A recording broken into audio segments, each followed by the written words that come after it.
Good evening, guys and gals. Welcome back to another episode of the Constructive Liberty Podcast. Tonight, I have the pleasure, the honor of having Richard.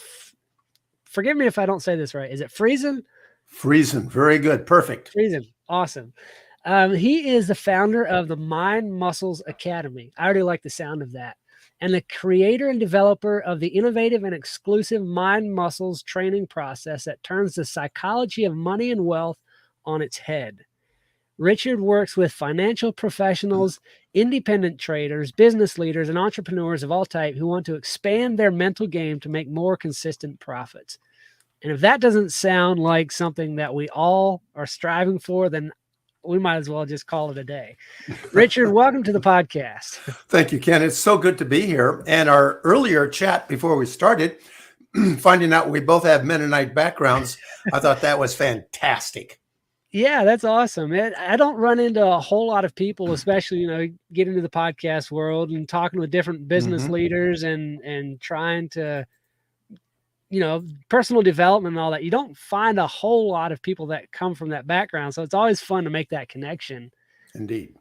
Yeah. So give us a little bit of your background, kind of tell us how you went from maybe growing up as a little Mennonite boy to becoming who you are today, helping leaders or helping people. How did you put that? Flip their money mindset on its head. Well, one of the things about growing up in a very conservative evangelical religious background is that it's so imprinted and so deep that life is bigger than just, what I'm doing in the moment or what I want or what I'm feeling. So even as my very narrow religious views expanded, what didn't expand was how I fit into a larger context and what I can do and what I can contribute. So I took a side road and went off to the financial world. And there I learned about investing, money, trading. And when I came back to coaching, what was fascinating was the internal conflicts. We have cultural conflicts between, the political and economic divide. We have conflicts around people who are really good-hearted and are more leftist, but who have all sorts of they've internalized conflicts about money and wealth. And then we have people who grow up religious, who are good-hearted people who want to do the best for the Lord. And at the same time, they don't know what to do about money and success because, they want the best for their families, as we just talked about a bit earlier, right? But they've internalized the culture and depending on how they grew up in their families, whether their, dads were really tightwads or never made much money, or they grew up poor or middle class. All those things got embedded. And so what my invitation is to find rapport with money, meaning, and wealth. I like the sound of that. That's great. You touched on something interesting there. You talked about the divide between maybe more of the leftist and conservative side, and how it seems like we often want the same thing. Is the disconnect often in how it appears that we go about it? Like, we're both looking at the same picture for the world, but from different angles. And so it seems like we're seeing different solutions. What's your thoughts on that? Did that make sense? Oh my gosh. Have you just opened a can of worms, as they say? Well, you don't mess around, do you? You just ask the really tough questions. Go right into it. Yeah. Okay. So what we have is, on the deepest level, we have a very philosophic difference. If you look at the religious community, there's a God, there's morality, we've sinned, and our job is to follow the higher level, the higher calling, the higher level of morality, and not so much, and let that be our biggest calling in life. So if we look at that, there's the bigger picture, and there's guardrails, and there's behavioral rules. If we look at the postmodernist philosophy, which you see in gender, sexuality, how we treat groups racially, and that, and it's been generally anti-religious, anti-church. It's been, I don't know if it's anti-marriage, but certainly not supportive of marriage, and roles and standard roles. And a lot of the rules and the cultural issues have been moved aside so that we can create this wonderful, beautiful, the world that we anticipate that are going to come out once we get rid of all these old restrictions.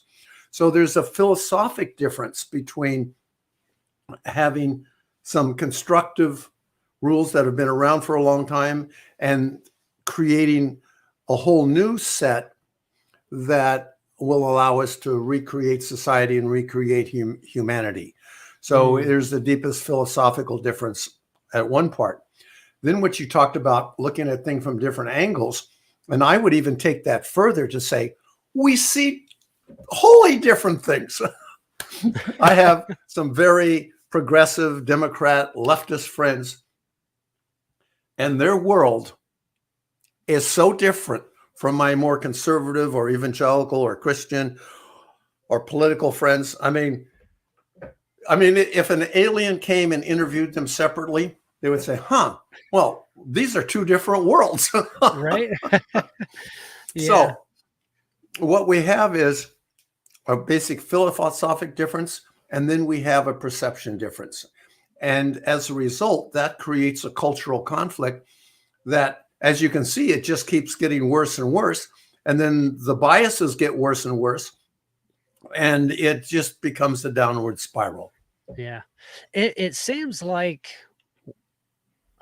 and not all cases across the board, but it seems like a lot of times for both sides, when you go deep, like go 7 layers deep on what they're really after with what's behind the things that they do, with what's behind the agendas they push.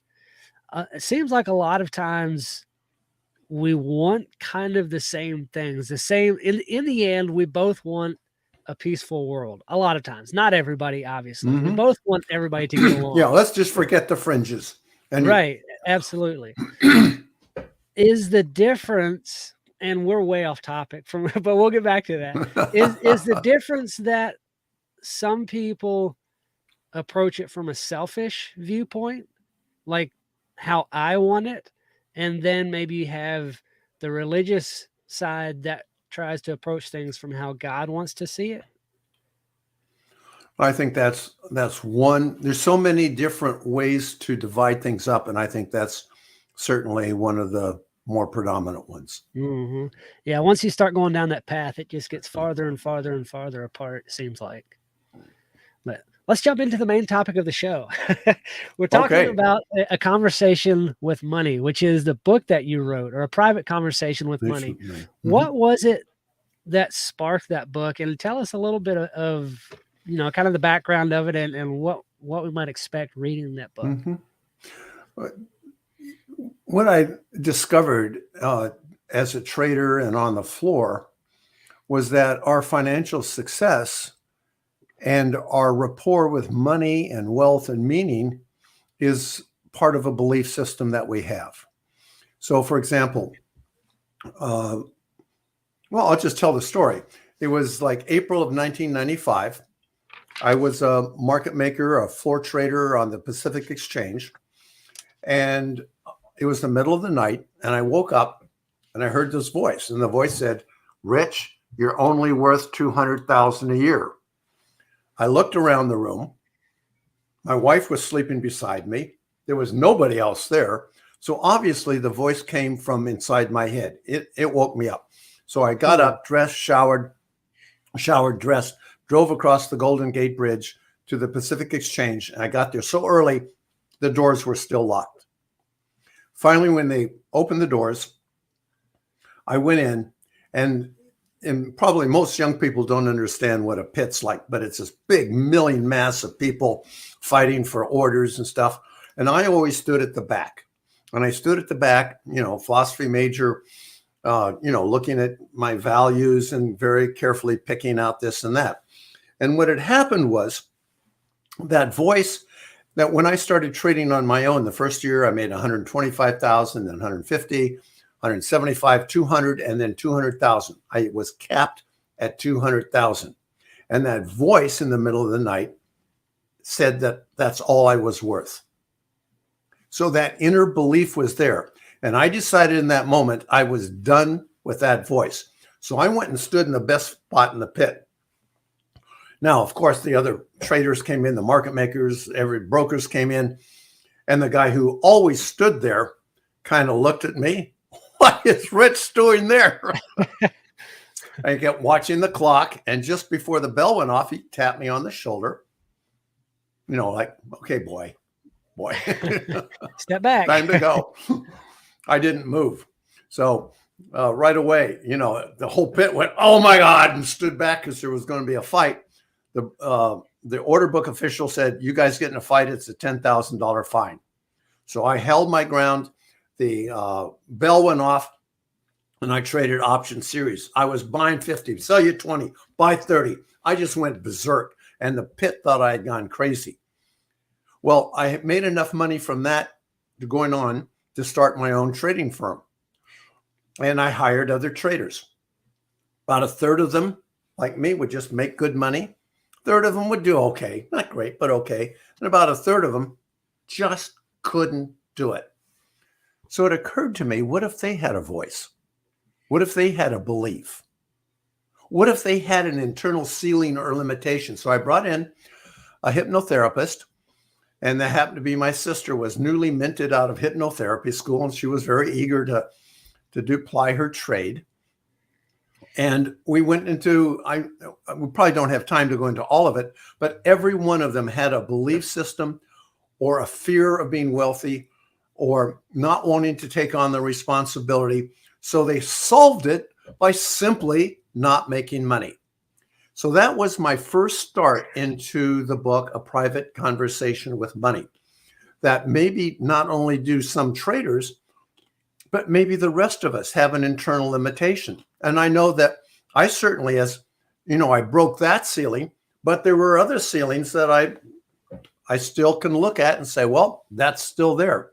So the process is, how do we become aware of that and make a decision, an intentional decision, rather than just letting that ceiling be there in our subconscious? Yeah, it's interesting you mentioned that, and the voice telling you you're only worth 200,000. I've heard it over and over again that you tend to hit your ceiling. Like if you believe that that's what you're worth, that's what you tend to make. Like you don't go above that and you don't come down below it. It's the same with our bank account. If we have a comfort level at 5,000 in savings, we're going to have 5,000 in savings. If we have a comfort level at 50,000, we're going to have 50,000. It might go up a little bit, but pretty soon it comes back to that. Yeah, why is it's well known that lottery winners, most of them come back to their original net worth. Football players that have made millions don't have enough money to retire. It's because their mindset did not include themselves as a wealthy person. Yeah. What's a way that we can shift that mindset? Like is there a strategy for that? Is there steps? Is it something that takes a professional coming in from the outside, or are there things we can do to work on that on our own? Oh my goodness. The first one is awareness. That voice in the middle of the night woke me up. I wasn't consciously creating it, but imagine what if you could locate all those voices. Now, to do that, let me repeat that. To do that, if you can invite them into a safe conversation to say, what I do with my clients, they'll say, can I talk to that voice? Okay. And I'll tell that voice, we'll give it a name. And like, for example, my client this morning, we gave it the name Quick, the guy who just made impulsive decisions that were destructive. So I said, may I talk to Quick? Okay. Hi, Quick. This is Rich. I want you to know that I believe you have a positive intent for Tom's life. And I believe that you came to him when he didn't have many other options. And quick, you are there to help him be aggressive and make decisions and move forward. Is that right? Yeah, that's right. And the voice will come back through Tom and will talk to me. And I'll have a conversation with it. And we'll find out what it's doing to protect Tom, what it's doing to make his life better. Now, usually what happens is that voice came to him when he needed that voice and needed that reaction and he needed that skill and talent. But now that you're an adult, it's in the road. It's not productive all the time. So then we can start to talk. How can we deal with that voice? So rather than trying to use willpower or discipline or squish it, we incorporate it into our quiver of skills. Yeah. Hey, you guys in the comments, I can see that you're commenting over there, and I appreciate that. If you're watching on Facebook, go to streamyard.com/Facebook, and it will enable you to, or you'll have a little toggle there that you can allow us to see who's commenting, because all I see is Facebook users. So I appreciate you joining us live. But I'm reading a book called Atomic Habits. I don't know if you can see it. It's a fantastic book. He talks about fantastic book, building positive habits, doing positive things that lead toward the life you want. But it's really hard to do the right thing over and over and over again. The little things, the things that don't seem to make any difference in the moment, but they lead towards big results. The same is true with the negative habits. But why is it so hard to change a bad habit, especially with money? Yeah. Okay. Say like Tom, that when he grew up and he had a bunch of abusive brothers and he had to make quick decisions. He had to be tough. He had to punch first. He had to win in order to feel safe in his world, right? So that's a context, that whole context. Now he's trading. And all of a sudden he's feeling threatened for whatever reason, or he loses a couple of trades. That whole context comes back. Now, when you're in that context, nothing else in the world exists. So it's like, how do you have agency? How do you be able to make intentional decisions when in fact within that context, that's all that there is? So what we do, and this is in the book, Atomic Habits has a lot of great stuff in it, is that we have something called a mind metric that we take and break down a whole bunch of little behaviors, and then we color them so that every day you color red, yellow, or green how you did on them, so we can see visually. With some people, when they're in the process of making decisions, I will be there with them on Zoom like we are now, just talking. And I will continually invite them to their higher self, out of a particular context into a different context where they can see where they are. They can see what drives decisions, but now they have an additional awareness. So we have what's called the golden keys. And the first is awareness. You can't change anything without awareness. The next is acceptance. Rather than beating ourselves up for something we become aware of, it doesn't help much. So we accept, oh, that's fascinating. I notice that whenever my wife looks at me cross-eyed or has kind of a critical tone, this is serious for Ray, a critical tone in her voice, I'll go, oh, what can I do better? Oh, I screwed up. Yes. So I'm aware of when she has a critical tone in her voice. I'm aware that, from my background and from being a kid, I want to please everybody so they like me. So I still have that same contest. So it's awareness. And then next is agency. What do I want? How do I want to experience that? And all of a sudden I have choices. I can either experience that as a naughty little boy, or I can say, let's find out what's going on with her. Let's have a conversation without guilt, without being defensive, without needing her to change. So it's awareness, acceptance of what you're aware of, and then agency, the ability to apply meaning to that event. A lot of my clients assume that meaning comes with events. So she made me so mad. Boy, he really pissed me off. But you can come to the point where you can say, oh, his face was scowling, his voice was loud. How do I want to experience that? And that is just transformational when you realize that you can create the experience that you want, and that meaning is not attached to the event. Why is that so hard to do? Oh, when we're kids. I just got done with a week in the mountains with my grandkids, ages amazing. 2 through 13. Oh, he made me so mad. It isn't fair. So, when we're kids, well, when you're an infant, you don't have any ability to add your own meaning to the event.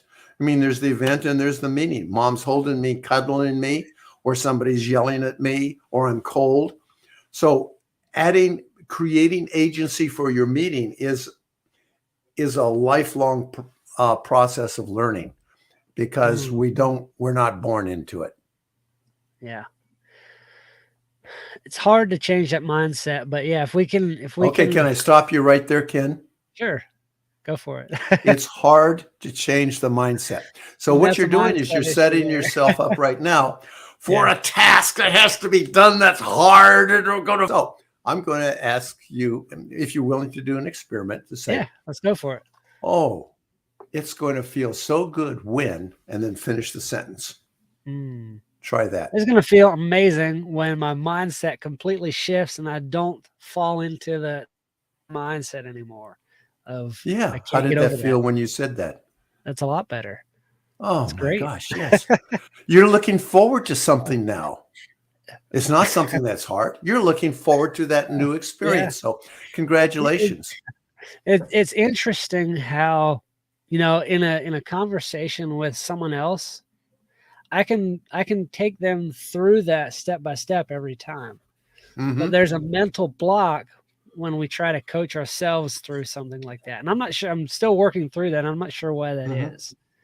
Yeah, but, well, what you're talking about, that mental block, is the context. And that context is something that came from when you're younger, something that you built when you were a teenager, whatever it is. Well, within that context, we're asking ourselves not to be in that context.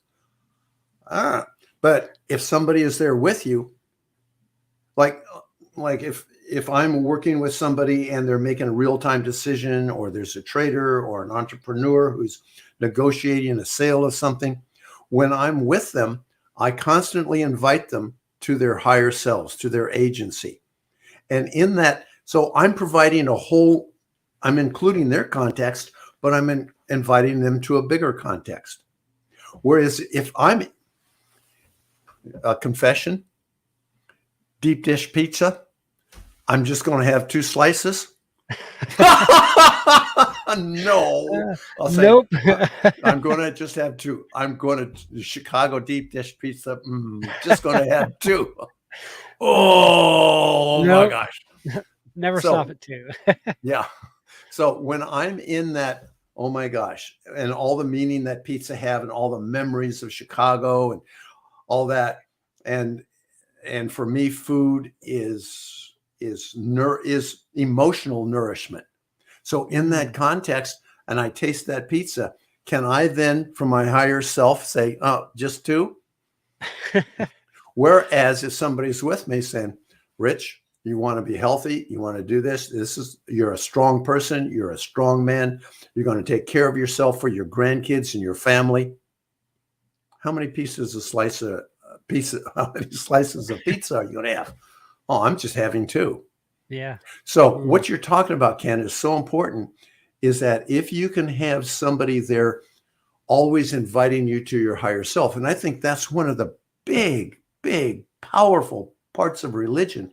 It's a continual invitation to your higher self, and especially in church and groups. Gosh, I remember going to church and prayer meeting on Wednesday nights. They separated the men and the women, and we held hands and we prayed for each other, always inviting ourselves to our higher self. I want to rabbit trail just a little bit. I hear people talk about, your higher self a lot. And coming from the background that you and I both do, that sounds a bit mystical or woo woo or Hmm. you know, Yeah. you don't understand it. What do you mean when you talk about inviting someone to their higher self? Go into that a little bit. Yeah. Well, I think we talked a bit about it, and that is agency. To say who I am at my deepest core. I'm a child of God. I can stand tall on the earth. I am worthy. I deserve to be here as the foundation. Then what are my behaviors built upon that? And the higher self is able to both see our core identity, to see the world, to see with minimal blinders what's going on around us, and then make a decision that is helpful, that supports us, Hmm. that looks to the future. And so the higher self is ephemeral, but it's a consciousness that is able to take in a larger context, apply meaning and values, and then make a decision. So essentially, kind of the way it sounds like what I've described as when you get into a situation that maybe you are uncomfortable with, or you freeze in normally, or somebody attacks Mhm. you with something, we tend to get emotional with that. I've often talked about taking yourself as if you were somebody up here watching it from a Mhm. distance. Essentially, Mhm. tell yourself or tell that person that's you down there how to walk through that situation. That takes your emotions out of it, so that you don't eat 7 pieces of pizza Yeah. Well, because you're actually I seeing would the suggest big it picture. doesn't take the emotions out of it, but allows you to experience the emotions and still make a decision from Mm, your higher self. Because right. as neuroscience tells us over and over again that we can't make decisions without emotions. Emotions are an integral part of how our brain works. And so it's an artificial construct to try to take emotions out of it. But I think I can experience the emotions. I can say, wow, that's fascinating. Like we have what's called our set scores, our sensations, emotions, and thoughts. And I'll have my clients set an alarm for, depending on what they're doing, let's say every hour. And then we just do a survey. Like right now, I'll do it. Oh, my stomach's a little tight. I'm talking a little fast, and my throat's a little tight up here. My shoulders are a little back. Okay. Now, what do I want? Okay, this feels better. So then I look at my emotions. I'm excited talking to you. You've got me wound up. I'm thinking about things. So I'm going really fast. Okay, what if I were to slow down a bit? What are the quality of my thoughts? Well, the thoughts are kind of my my mouth is spewing the thoughts as fast as they come, so I don't feel any conflict there. Hmm. Yeah, I like that. That's great. Sensations, emotions, thought. It's their set scores. Yeah. Hmm. I'll have to. I'm excited to read that book. That's going on my list. One of the things that you talk about, though, in the overview that I read, is rapport with money.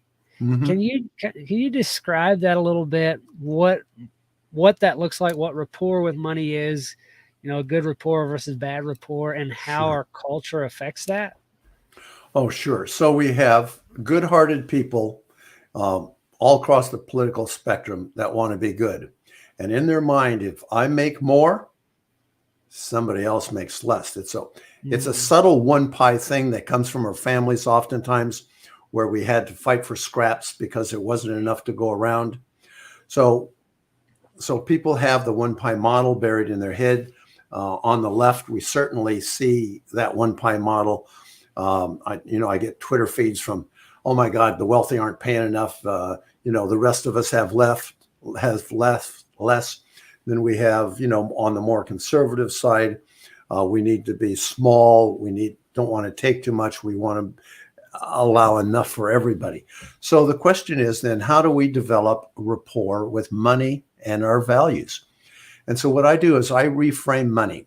Thomas Sowell, an economist, a Black economist, he's passed now, but about 20 years ago, maybe, I was listening to him on the radio, and he says, money is a certificate of appreciation. And I went, whoa. Mm. So what my clients do is when they give money to somebody, they are giving them an appreciation for the services they receive. On the other hand, if you say, hey, I'm going to pay you, Rich, to come on these podcasts because you're doing such a great job. I'll take the money and say, oh, a certificate of appreciation from Ken. Now, you ready for the next step? Let's do it. Your brains might explode.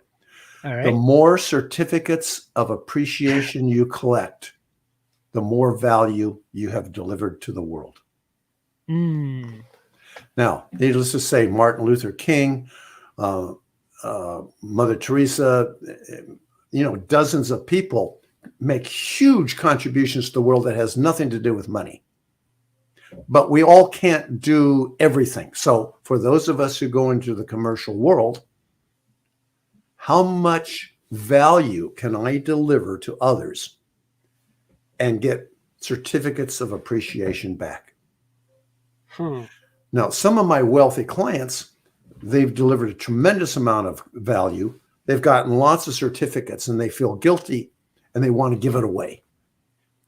Well, so my invitation to them is to be absolutely okay with the certificates of appreciation. Now, if you want to make the world a better place, but you do it from a very different place from guilt, that's wonderful.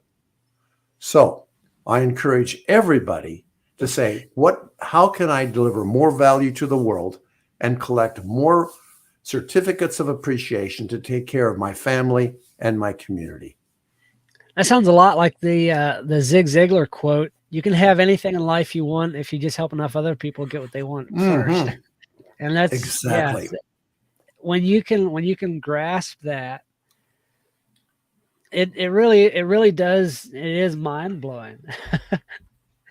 What you talk about a 3 chairs exercise too. Yeah. I saw that mentioned. Do you want to go into that a little bit? Sure. So what I do when post-COVID now, I can see clients again. We used to do this just on Zoom, but it's really nice to do in person. I ask them to bring to the office as much representation of money as they possibly can. Some have brought some gold coins, some stack $100 bills. Some of them a brokerage statement, but whatever represents money for you. And we put that in one of the chairs. Then I have them sit opposite money. And then there's a third chair called the observer, the wise observer. And they talk to money. And some of them will say stuff like, money, why do you always leave me? Why do I get a little bit of you? Why are you so hard to hold on to? I really am mad at you. You don't, it goes on and on. So I say, okay, then let's sit in the chair and you become money. And I'm compressing, 2 hours worth of work here. So, right. And then they snuggle in, they become money, and money will say to them, why should I be close to you? You resent me. You think I'm evil. You think I'm the root of all evil.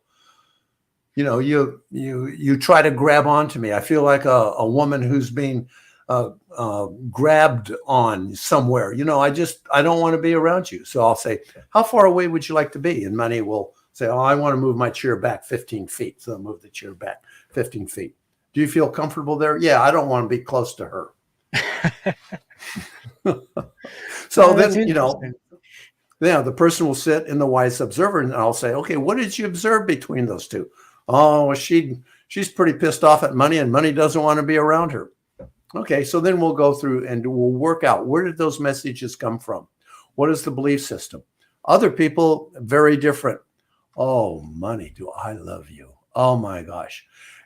And they've disassociated money from the value they've delivered. They just want to hoard and hug and love money, but they don't connect it to delivering value. And one of the things I say is money without delivering value is toxic to the soul. Hmm. Money without delivering value is toxic to the soul. Hmm. Mhm. Seems like there's a Bible verse kind of like that too. You know, there might Wow. just be. Maybe. Wow. So much wisdom. I tell you what, money without delivering value is toxic. That's great. That's great. Why do people get why do people get embarrassed about being super wealthy? Like you talked about the ceiling or the our value ceiling when we're working, you know, as it relates Mhm. to our career, but we often have a net worth ceiling as well. It's like, Oh, sure. well, if I get over that point, that's just too extravagant and I don't want to do that. Where does that come from?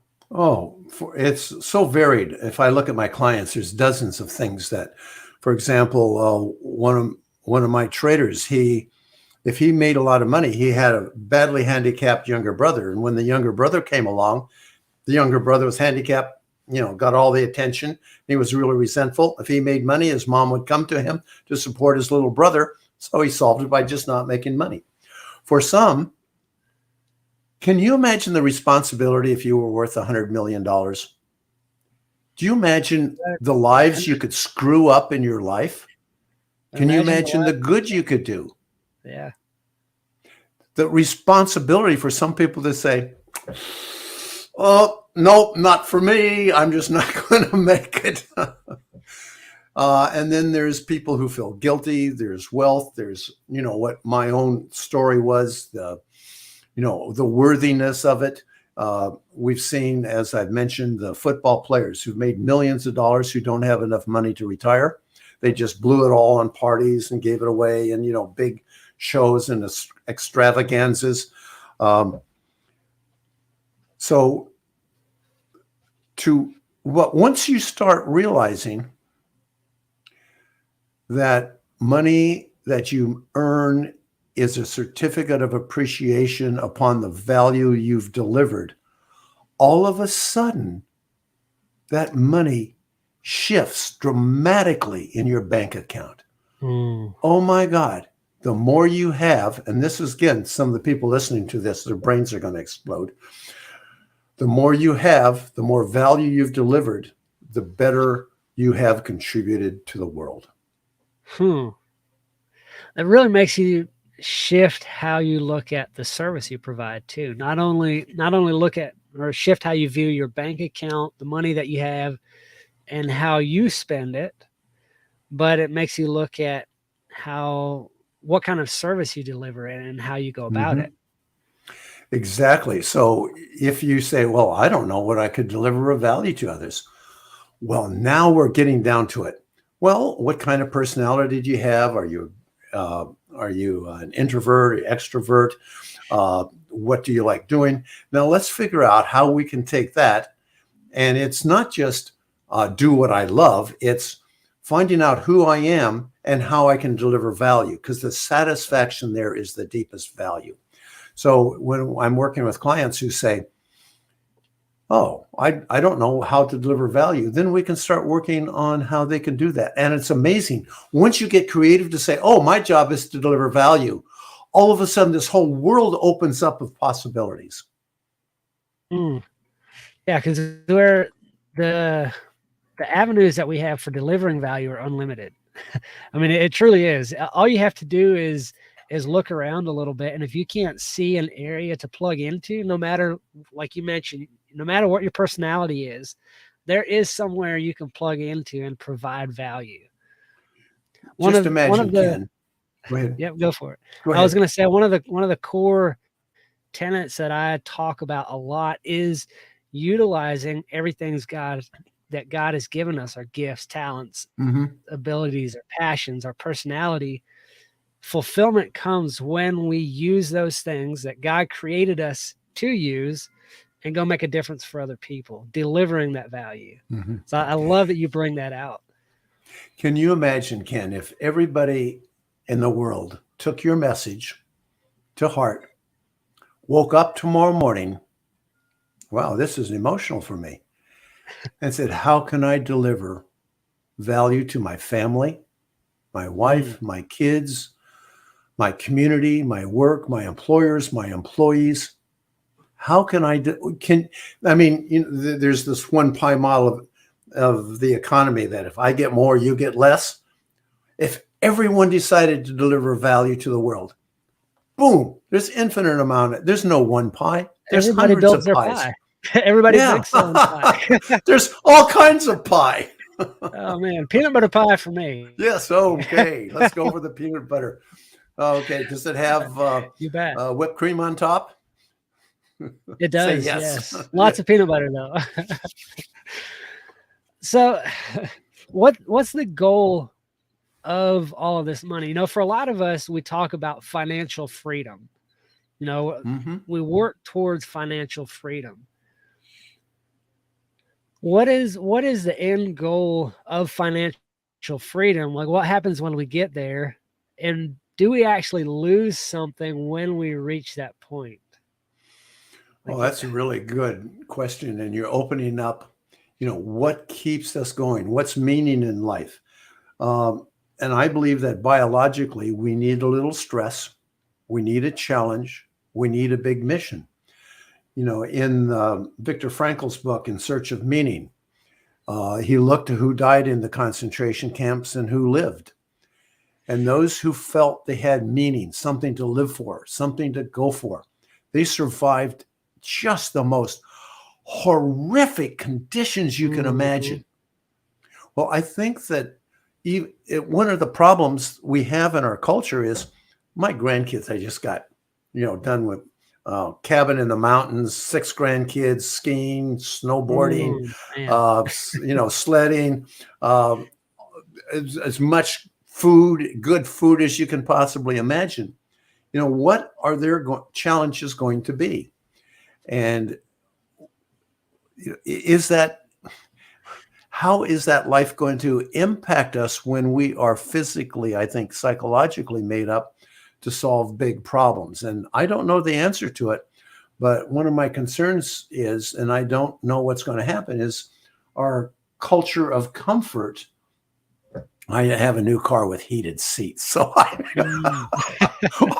that's great. In wintertime, that's so what's going to happen? Because I've grown up through hard times. My dad grew up during the Depression. When they had just had large sandwiches for dinner, there was some resilience and toughness there. So that's a good question you're asking. And so, can we invite people to a mission, to something that's bigger, to something that's challenging, to something that's difficult?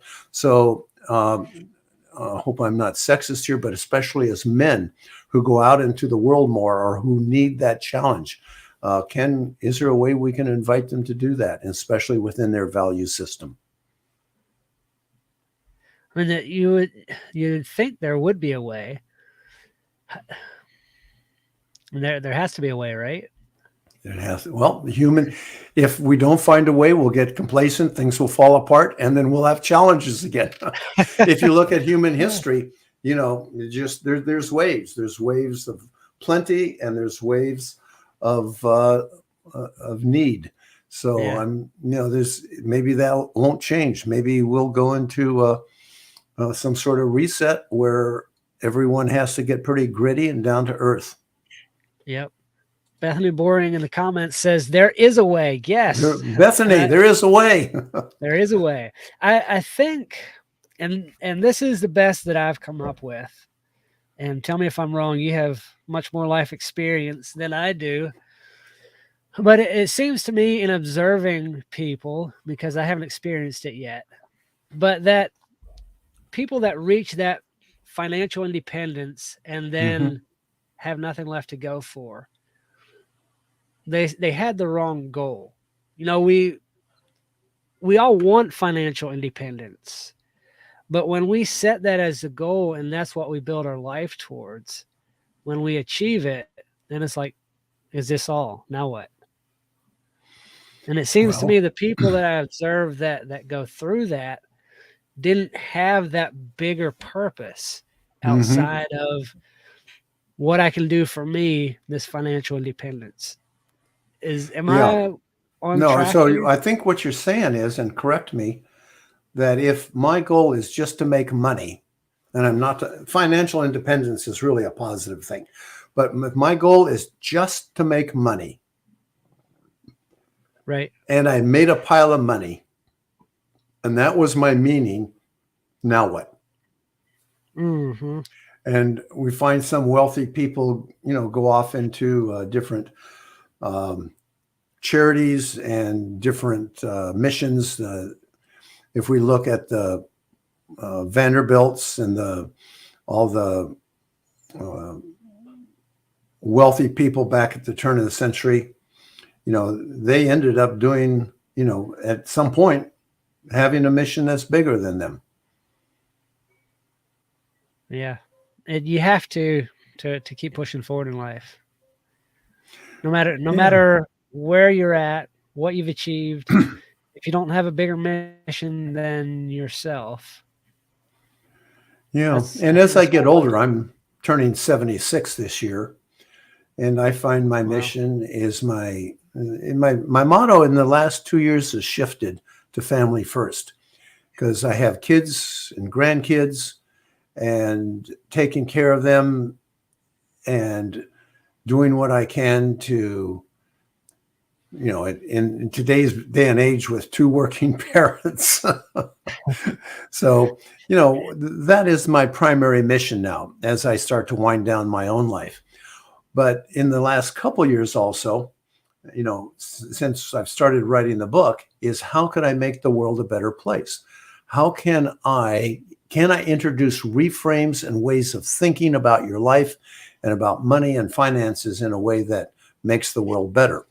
In the book, A Private Conversation with Money, the hero Joe starts out uh, with real antagonism towards money and ends up starting charter schools for kids in the inner city. So he goes through a whole bunch of just anger about capitalism, about fairness, about social justice. And then he realizes that being angry doesn't really help anything. But what if I can start Mhm. just one school and change one person's life? All of a sudden, that meaning just grows and it just feels so good. It does. It feels really good.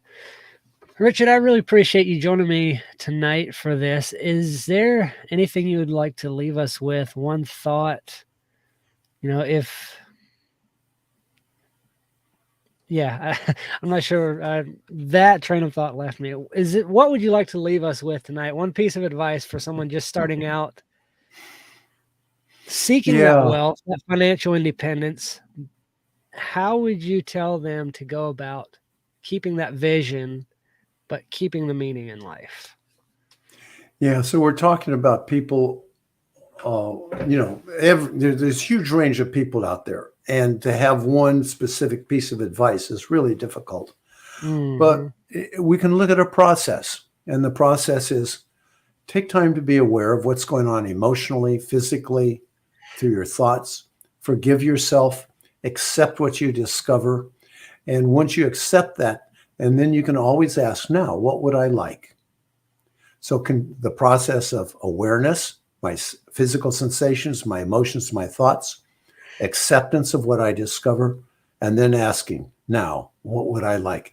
I have an exercise. In fact, I was just it's publication ready, and I don't know where it is in the queue. My admin does that, but they can go to the website conversations.money. There's a number of blogs there. There's a number of exercises, and I'm always happy to take a call or answer an email if somebody is stuck on something or would like, an invitation to their own higher self. Awesome. So you said conversations.money is where they can find you for all of that. That's right. All right. I will have that link in the show notes. I really appreciate you joining me tonight. Ken, I really appreciate you because you asked the really tough questions. You got right down to it. We didn't mess around up here in symptoms. So you Hey, challenged me. good. I'm glad I could do that.